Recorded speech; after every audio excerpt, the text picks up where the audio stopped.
Oke Mas, kemarin kan dari pemerintah sudah mengambil sikap untuk memulangkan pengungsi Rohingya ke negara asal. Mungkin boleh minta tanggapan dari Amnesty melihat itu seperti apa? Ya, pertama, kalau kebijakan pemerintah adalah mengembalikan pengungsi Rohingya ke negara asalnya, dalam hal ini Myanmar, itu jelas melanggar hak asasi manusia, melanggar konvensi internasional yang mewajibkan negara-negara untuk melindungi siapapun orang yang ada dalam bahaya atau dalam pengungsian dari kejaran kejahatan dan persekusi di negara asalnya. Itulah yang disebut sebagai prinsip non-refoulement yang bukan hanya diatur di dalam konvensi pengungsian, tetapi juga diatur di dalam konvensi kelautan, konvensi law of the sea, hukum laut, dan juga konvensi lainnya mengenai search and rescue, mengenai pencarian dan penyelamatan orang-orang yang ada dalam keadaan bahaya di laut. Bahkan prinsip-prinsip ini juga diatur di dalam peraturan presiden mengenai penanganan orang-orang yang meminta tolong di laut, dan karena itu seharusnya bukan dikembalikan ke negara asal. Nah, yang kedua, saya sebenarnya ingin mengapresiasi pernyataan presiden yang menginstruksikan Menko Polhukam untuk menangani pengungsi, tapi bukan dengan cara mengembalikan mereka ke negara asal.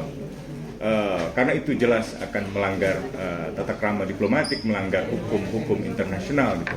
Kalau memang pemerintah tidak mampu secara ekonomi atau secara sosial, sebenarnya pemerintah bisa mengaktifkan forum kerjasama regional di tingkat ASEAN, dan juga dengan negara-negara di luar ASEAN seperti pemerintah Australia misalnya gitu, atau negara-negara lain seperti Kanada yang selama ini banyak menerima pengungsi, negara-negara yang meratifikasi konvensi tahun 1951 tentang pengungsian. Filipina juga setahu saya merupakan negara yang meratifikasi konvensi pengungsi gitu. Tapi kan kemarin Pak Mahfud sempat bilang kalau misalnya salah satu alasan pengungsi ini dipulangkan adalah karena ada komplain dari masyarakat lokal soal sikapnya pengungsi itu sendiri. Itu dari saya tidak percaya itu penolakan masyarakat itu benar-benar penolakan yang murni, karena di dalam tahun-tahun sebelumnya ada banyak sekali kejadian di mana Rohingya datang dan terdampar di Aceh, itu mendapatkan pertolongan yang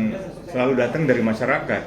Justru penolakan kebanyakan datang dari aparat keamanan, dari unsur pemerintah lokal.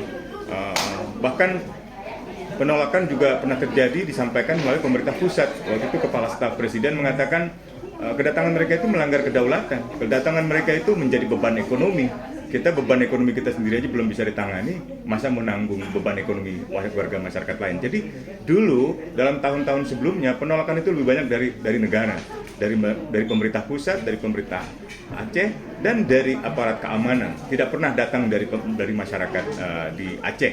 Bahkan masyarakat Aceh, terutama komunitas nelayan, panglima-panglima laut, misalnya Pak Badrudin ketika itu justru menjadi pahlawan buat para orang-orang Rohingya, dan kami merasa itulah satu cerminan yang ideal dari masyarakat Indonesia, menolong sesama manusia tanpa melihat asal-usul bangsa. Tapi belakangan ada proses kriminalisasi terhadap sejumlah nelayan yang dituduh melakukan tindak pidana perdagangan manusia atau perdagangan orang, dan sempat diproses hukum, dibawa ke pengadilan, dihukum penjara.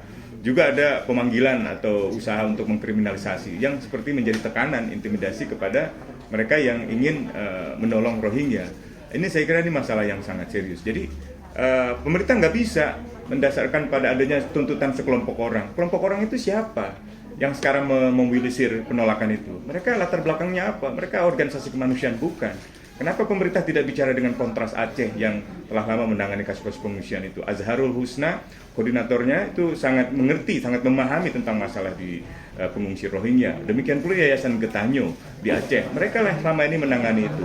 Atau bekerjasamalah dengan komisi pengungsinya PBB, karena mereka berada di sini untuk menangani masalah-masalah pengungsi itu. Jadi bangsa Indonesia harus menjadi bangsa yang besar, menjadi bangsa yang bisa menunjukkan solidaritas kepada dunia, solidaritas kemanusiaan, perdamaian di dalam mengatasi masalah-masalah Rohingya. Masalah Rohingya itu bukan hanya masalah Indonesia, masalah berbagai negara, terutama negara-negara yang ada di kawasan Asia Tenggara seperti Myanmar, Malaysia gitu. Tapi jangan kembalikan mereka ke Myanmar. Kita tahu di Myanmar itu sekarang terjadi pengambilan kekuasaan oleh kekuatan kelompok militer Myanmar, Tatmadaw, dan banyak melakukan represi terhadap kelompok oposisi, termasuk juga persekusi terhadap kelompok-kelompok masyarakat Rohingya, karena mereka sejak tahun 80-an itu tidak diakui sebagai bagian dari suku atau ras-ras asli Myanmar. Mereka dianggap orang luar dan karena itu kehilangan hak-hak kewarganegaraannya.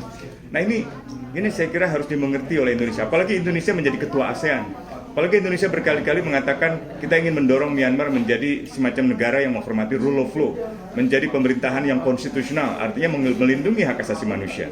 Bagaimana mungkin pemerintah Indonesia bisa mewujudkan misinya untuk 5-point konsensus, mewujudkan kepemimpinannya, kalau justru tidak mampu menyelesaikan masalah-masalah seperti ini gitu. Jadi saya kira kita tidak ingin pemerintah Indonesia atau Indonesia justru menjadi bangsa yang terisolir, yang hanya memikirkan dirinya sendiri. Untuk apa kita menerjunkan bantuan kemanusiaan ke Cox's Bazar, membuat layanan-layanan kesehatan kemanusiaan di sana? Untuk apa kita menurunkan tim ke Palestina untuk menolong Palestina? Untuk apa kita bicara tentang Rusia dan Ukraina, Syria, tentang Palestina? Kalau pada akhirnya ketika ada pengungsi sebagai dampak dari perang atau dampak dari persekusi masuk ke Indonesia, justru kita usir atau kita kembalikan. Itu hanya menunjukkan hipokrasi dari pemerintah Indonesia gitu. Kemarin terkait yang viral itu Mas, kan sempat ada viral kalau misalkan ini pengungsi, kelakuan buruknya pengungsi Rohingya kata itu, temuan dari saya lihat ada netizen yang memang belum memiliki kepekaan solidaritas kemanusiaan ya, masih sangat ingin menunjukkan sikap-sikap yang sensasional aja untuk seolah-olah tahu padahal nggak tahu apa-apa gitu ya, untuk menunjukkan bahwa ini orang-orang Rohingya ini kelakuannya buruk. Loh, berapa orang sih yang melakukan kelakuan buruk itu? Apakah hanya 1-2 orang atau 5-10 orang yang melakukan katakanlah perbuatan-perbuatan yang tidak menyenangkan masyarakat lalu semuanya layak untuk dihukum, semuanya layak untuk diusir kembali? Itu kan sama aja ketika kita mengatakan ini yang melakukan serangan tanggal 7 Oktober di Palestina, di Israel adalah Hamas.